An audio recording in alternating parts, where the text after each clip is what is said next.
Fala rapaziada, saudações vascaínas, vamos que vamos para mais um vídeo e nos próximos dias o Vasco estará entrando na FIFA para multar aí um clube do futebol europeu. A gente vai falar sobre isso, trazer todos os detalhes dessa notícia que de fato surpreendeu o torcedor vascaíno nessa tarde de terça-feira. Além disso, vamos falar também sobre o retorno do público aos estádios, porque hoje a diretoria foi até a prefeitura e na próxima partida contra o Goiás em São Januário já poderemos ter algo em torno de 9 mil torcedores no estádio. A gente vai também, é claro, trazer todos os detalhes, tudo o que aconteceu e, além disso, muitas outras novidades. Hoje foi dia de treinamento no CT Moacir Barbosa, tem jogador suspenso para esse próximo jogo de sexta-feira contra a equipe do Brusque e muitas outras notícias. E eu quero saber aqui de você, torcedor, como eu venho perguntando nos meus outros vídeos, eu sigo perguntando nesse aqui. Você que está assistindo, acredita no acesso do Vasco à primeira divisão? Tem 13 partidas e o Vasco deve vencer 10 para conseguir estar na Série A do Campeonato Brasileiro nessa próxima temporada. E aí, acredita no acesso? Deixe seu comentário aqui embaixo e, além disso, é claro, deixe também o seu like e se inscreva no nosso canal. Infelizmente o YouTube não está notificando os inscritos com relação aos vídeos que eu estou colocando na plataforma. Então eu vou pedir aqui o seu like, o seu comentário, a sua inscrição, que aí, se o YouTube não notifica, vocês fazem essa força aí para que esse vídeo possa ser espalhado aqui dentro dessa plataforma. Tranquilo? Mas vamos lá, sem muita enrolação, vamos logo trazer as últimas notícias do nosso gigante da colina. E como está passando aí na tela para vocês as imagens, hoje foi dia de mais um treinamento no CT Moacir Barbosa, né? Ontem que o elenco titular que atuou ali nessa partida contra o Cruzeiro nesse último domingo não entrou em campo, né? Fizeram ali os atletas somente um trabalho de regeneração, né? Por conta do desgaste físico que aconteceu na partida de domingo, mas hoje tudo normal. Passou aí na foto o Leandro Castan, o Andrei, o Morato, o próprio Germancano, jogadores que são titulares dessa equipe do Vasco da Gama. E o Vasco, que é claro, está muito focado para essa próxima partida de sexta-feira contra a equipe do Brusque.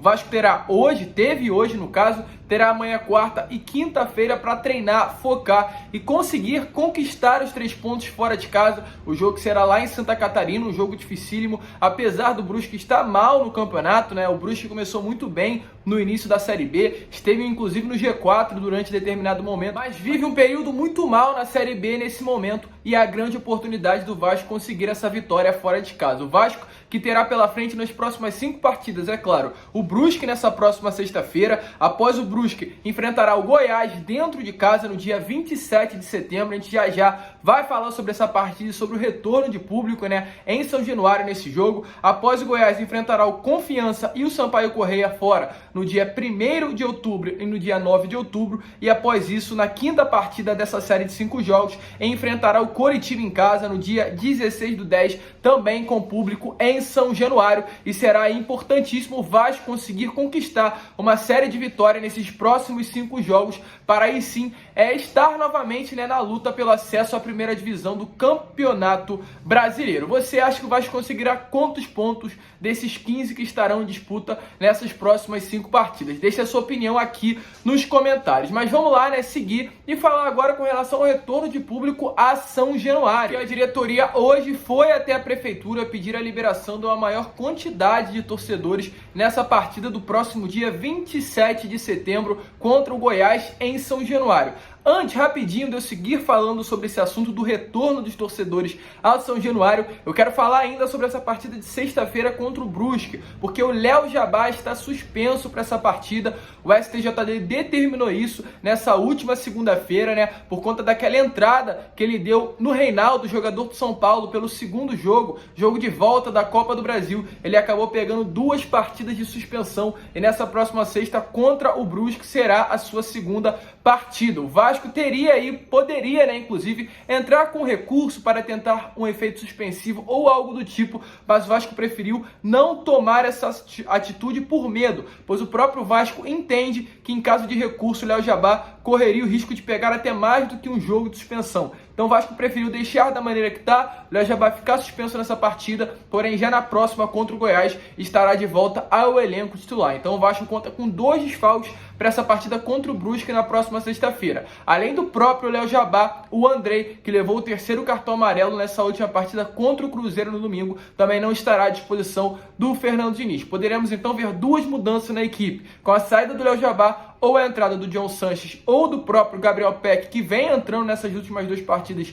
do Fernando Diniz, e com a saída do Andrei, o grande substituto é o Bruno Gomes, um jogador também das categorias de base, que sempre vem sendo utilizado pelo Fernando Diniz, da mesma maneira que aconteceu com o Gabriel Peck. O Bruno Gomes também entrou nas 2 partidas sob o comando do novo treinador. E agora sim, sobre o retorno do público a São Januário. Hoje, a diretoria do Vasco foi em nome, é claro, do próprio clube até a Prefeitura do Rio de Janeiro pedir a liberação da maior quantidade de torcedores para essa partida contra o Goiás no dia 27 de setembro. Como aconteceu nesse último domingo, né, o reencontro da torcida com o São Januário, onde a gente teve ali apenas 300 torcedores, o ingresso realmente com os valores muito altos, os exames também R$140, um valor completamente absurdo, né? Um valor de fato, né, que foi muito fora do normal, do que mesmo até de outros clubes do futebol brasileiro. O Atlético Mineiro cobra R$40 pelo valor do teste, o Flamengo 80 e o Vasco estava cobrando R$140.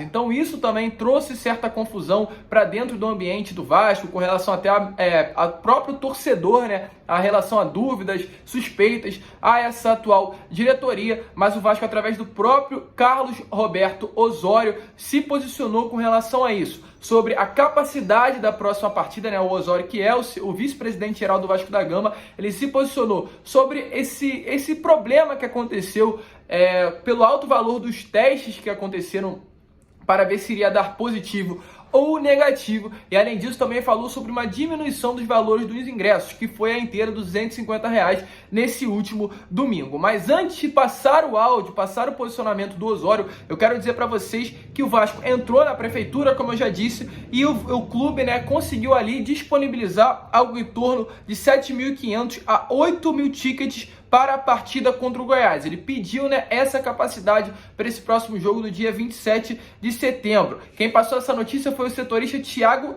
Tan, do Vasco da Gama. Ele segue dizendo que a expectativa é muito boa em relação a essa liberação da prefeitura. E caso, né, venha a ser liberado, o Vasco espera disponibilizar o setor social, como aconteceu nesse último domingo, e também da arquibancada lateral para a partida contra o Goiás. O setor VIP, que fica entre as sociais e a arquibancada, não será disponibilizado pelo clube com relação aos ingressos. E além disso, o próprio setorista deixou claro, se o pedido for aceito, o clube estará disponibilizando novos laboratórios para os torcedores fazer o teste de Covid-19 em lugares com preços mais acessíveis, e mais ainda, ele segue dizendo que os ingressos das arquibancadas lateral terão preços mais baratos para beneficiar os torcedores que sempre vão aos jogos do clube e que apoiam o time, ou seja, ingressos mais em conta e também outros laboratórios, diminuindo assim o valor de R$140 da testagem, como foi nesse último domingo. E após isso tudo,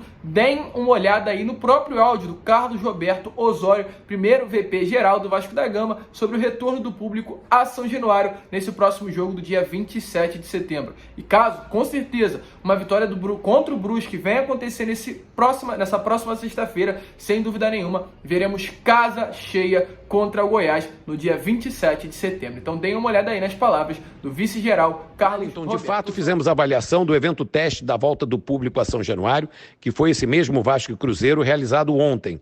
O Vasco optou por uma decisão conservadora, o Vasco colocou uma carga pequena de ingressos, abriu apenas um setor do estádio, lembrando, Wellington, que a volta ao público aos estádios da Série B foi apenas aprovado na última sexta-feira para um jogo de domingo, ou seja, 48 horas de diferença, e nós não poderíamos correr riscos.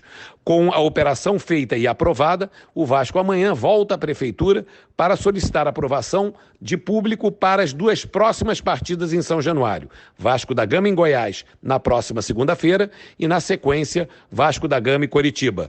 Wellington, nas regras atuais da Prefeitura, ela vai aprovar até 50% da carga de público aberta franqueada para acesso ao estádio. São Januário tem hoje, aprovado pela Polícia Militar, uma carga total de 22 mil espectadores, 50% são 11 mil espectadores. Isso significa que nessa sequência de 2 jogos chegaremos aos 11 mil e é fundamental que nós tenhamos o público de volta a São Januário, arquibancada aberta, ingressos a preços populares, de modo que o Vasco possa ter um maior apoio nessa reta final de Série B, que é a sua torcida. Precisamos do apoio de nossa torcida, ela faz a diferença, empurrando o nosso time em direção novamente à Série A Wellington, que é o grande objetivo do ano. Acreditamos e com a força de nossa torcida esperamos uma sequência de vitórias e devolver o Vasco ao seu local de direito, Wellington. Então, como vocês viram aí, né, realmente vamos esperar que tudo dê certo, que a gente possa ter casa cheia contra o Goiás e dependendo se tudo também ocorrer certo, nesse próximo dia 27,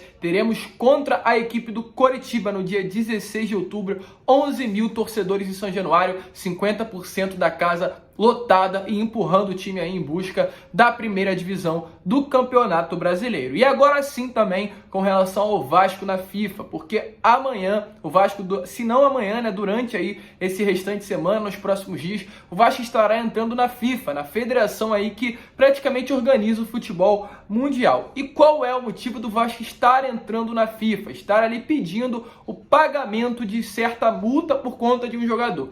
O que acontece? Nesse último ano, ainda na gestão Alexandre Campelo, o Vasco emprestou o Natan, um lateral, cria aqui das categorias de base do Vasco da Gama, para o Boa Vista de Portugal. Porém, esse empréstimo tinha no final dele, no final do contrato, uma obrigação de compra. O Vasco emprestou o atleta, mas no final do contrato, o próprio Natan teria que ser comprado pelo Boa Vista. Porém, no primeiro momento do empréstimo, o Vasco recebeu 200 mil euros, algo em torno ali de 1.200.000, 1.400.000 reais, que logo no momento foram pagos à vista pelo próprio clube, né, no caso do Boa Vista. Porém, além desse valor, após um ano do empréstimo, o Boa Vista teria que pagar 1,1 milhão de euros ao Vasco, na cotação atual, algo em torno dos 6,8 milhões de reais. Mas o que acontece? Esse valor, esse pagamento até agora não ocorreu. Ele deveria ser pago em 2 parcelas. A primeira parcela no primeiro dia de julho, né? E no dia 31 de julho, aliás, e a segunda parcela no dia 31 de dezembro de 2021. Ou seja, daqui a algo em torno de 3 meses, a segunda parcela teria que ser paga. Mas até o momento, a primeira, lá do dia 31 de julho, não foi paga pelo clube. O Vasco já notificou o Boa Vista 3 vezes e o Boa Vista não respondeu até o momento o Vasco da Gama. Então, por conta disso, o Vasco estará indo na FIFA nesses próximos dias, cobrando aí essa falta de pagamento do próprio Boa Vista, um valor que chegaria aí a 3,5 milhões de reais. O Vasco até o momento está com os salários atrasados, inclusive poderemos ter greve caso os salários dos funcionários não venham a ser pagos hoje até a meia-noite. Eu fiz um vídeo sobre isso ontem que está aparecendo aqui ou aqui em cima para vocês. Vão lá dar uma olhada e é exatamente isso que está acontecendo. O Vasco vai entrar na FIFA, aliás, nesses próximos dias, buscando aí o pagamento do Boa Vista ao atleta Natan, que até o momento não foi feito, tentando aí cobrar essa quantia de 3,5 milhões de reais. O Vasco que desembolsou com essa venda algo em torno dos 8 milhões. Um lateral muito bom, poderia ter sido vendido por um valor muito maior, mas como todo mundo fala, o Vasco infelizmente está com o Pires na mão, está sem dinheiro, então precisa vender por um valor menor para conseguir quitar as dívidas. Vamos esperar que a FIFA possa aí realmente cobrar o Boa Vista e que essa quantia possa ser paga o mais rápido possível. Mas esse foi o vídeo, torcedor. É claro, se você curtiu, eu vou pedir aqui a sua inscrição. Como eu falei lá no início do vídeo, infelizmente o YouTube não está notificando aqui os nossos vídeos para você inscrito. Então, se você ainda não ativou o sininho de notificação, ativem o sininho de notificação. Se você ainda não deixou o seu like, deixem o seu like, se inscrevam no canal, porque quanto mais vocês fizerem isso num vídeo, mais esse vídeo vai ser lançado pela plataforma. Então o YouTube é obrigado a colocar o nosso vídeo para todos os vascaínos. Então, se você ainda não é inscrito, se inscreva, deixem o seu like e também ativem o sininho de notificação. É importantíssimo para o nosso crescimento. Então, se você curte o canal, nos ajude a crescer. Muito obrigado, um grande abraço a todos, uma ótima terça-feira. E é claro, como eu sempre falo aqui, saudações vascaínas.